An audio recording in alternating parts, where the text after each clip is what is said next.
There's a great line in John Hiatt's 1988 song Slow Turning, where the protagonist is in his car trying to listen to the radio but suddenly wheels around. I'm yelling at the kids in the back seat / because they're banging like Charlie Watts.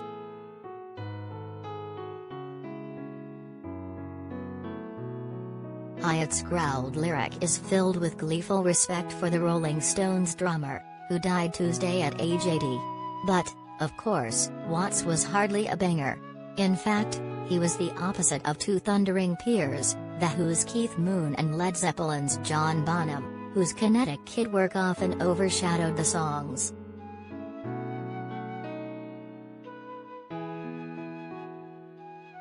Watts famously came to rock and roll from the jazz side of the tracks, a neighborhood he'd run back to time and again throughout his 6-decade career. That background came freighted with meaning. You anchor and serve the beat, keep meticulous time and leave the histrionics to the dilettantes.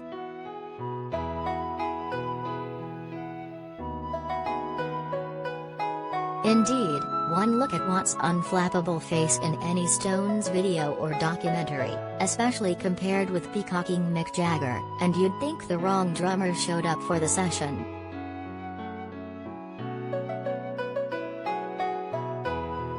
Paul McCartney, Elton John, more and Rolling Stones Charlie Watts.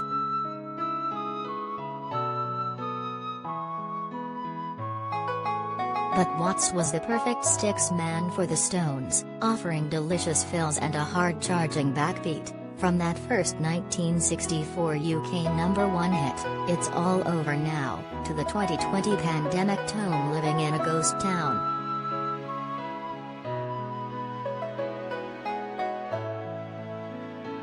Five songs that would not have rocked as hard without Watts on that drummer's stool.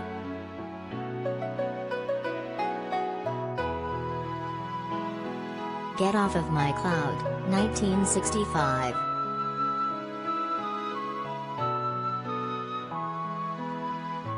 This is the song that got a preteen me to beg my parents to say okay to drum lessons. Thanks, Charlie. Cloud starts with Watts setting the syncopated rhythm out of the gate, bass drum, hi-hat, snare all working in harmony followed by a rat-a-tat fill that brings in the band, then Mick.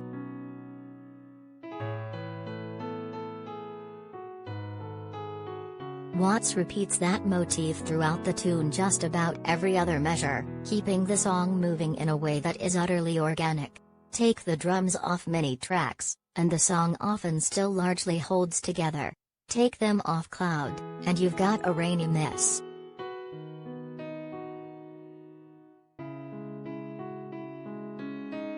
Playing the drums was all he ever wanted.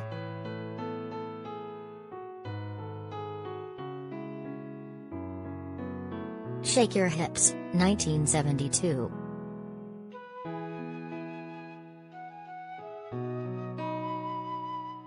This cover was a heartfelt tribute to blues pioneer Slim Harpo, who wrote the 1966 original and is name-checked by Jagger.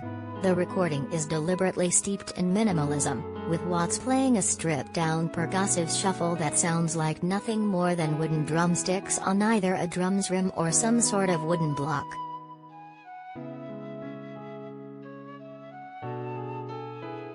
And that's about where it stays, with only the occasional accent on an actual drum thrown in judiciously to punctuate a lyric. It's all about feel, too mechanical and you lose the blues, too loose and the song gets sloppy. Watts, sounding like a man sitting on a porch, threads the needle to perfection.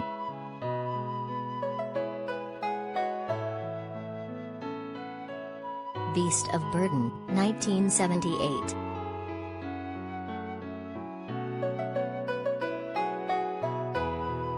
Guitar chords open this track, but within a few measures, Watts drops in with his comforting bass snare and hi-hat loop that deservedly stays high in the mix throughout.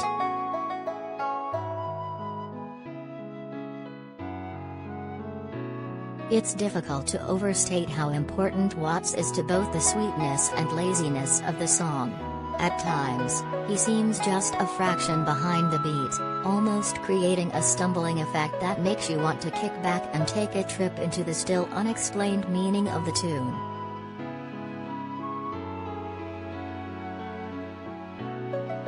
Burden is at its core a delightful bit of soul music from Jagger and Richards, but it takes Watts to give it a laconic swing that makes it as indelible as some of the classic songs from Motown and Stax.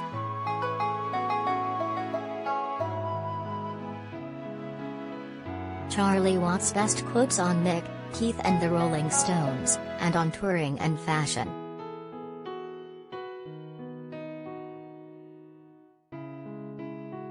Slave, 1981.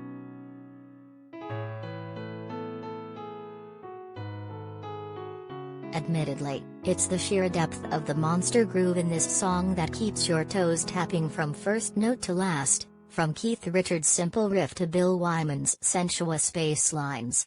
But it's Watts who keeps things funky, mixed in offbeat accents while keeping meticulous time.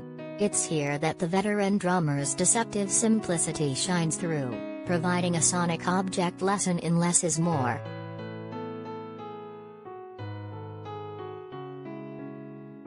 A less confident performer would have been tempted to toss in myriad fills as Jagger yells and guest saxman Sonny Rollins, a jazz titan Watts surely would have been chuffed to play behind, blows up a storm. Watts feels like he was present at the birth of the cool.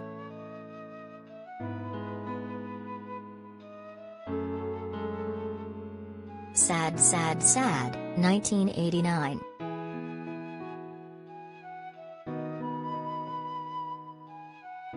Sad is actually just one of many songs, cue mixed emotions, from the Steel Wheels album that sees Watts drumming like a steam engine pushing up against red line.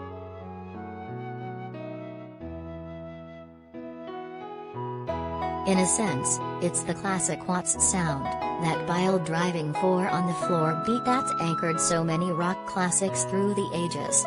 But Watts brings to that simple drum beat a percussive force and unimpeachable timing that literally propels Jagger and company to new heights.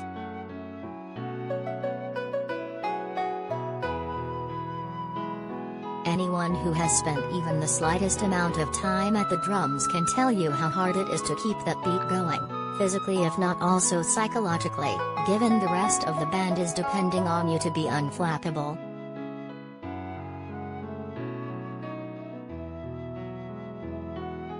Watts never flagged, ever, from first elegant thing to last,